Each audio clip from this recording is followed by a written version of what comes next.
The Seer of the Caves, Saint Matthew the Sagacious, beneath the city of Kiev, carved into the earth itself, there is a monastery built not of stone towers and cathedral spires, but of tunnels and darkness and silence. The Kiev-Pechersk Lavra, the monastery of the caves. For centuries, monks descended into its underground passages to pray, to fast, and to die.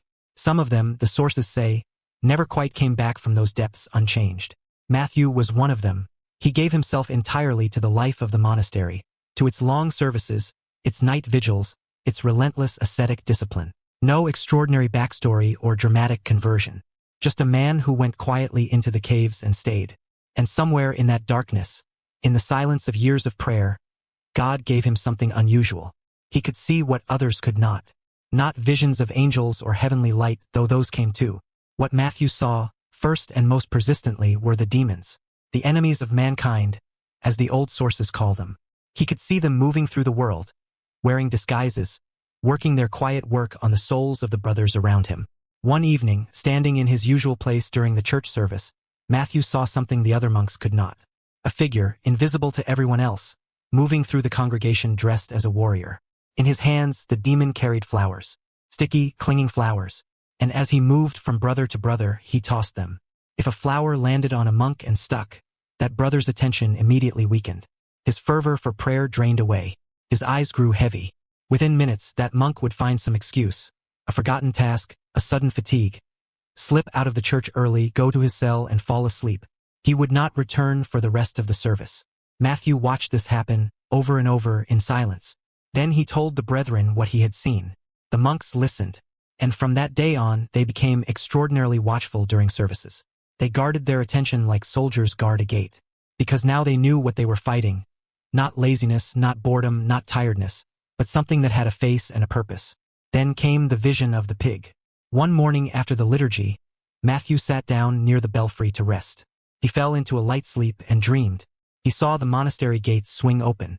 Through them came a large, noisy crowd of figures, demons, disguised and moving freely, pouring into the monastery yard. And riding in the middle of them, seated proudly on top of a pig, was their leader. Matthew called out in the dream, "Where are you going?"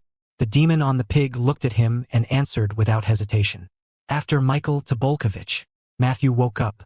It was nearly dawn. He turned to his pupil immediately. "Go and find out if Michael is in his cell."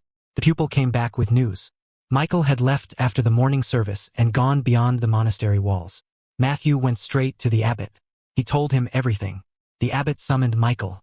And when Michael was asked about his conduct, what he had been doing, where he had gone, what had drawn him out of the monastery, the truth came out. He had fallen into serious sin. The demon had not been chasing him.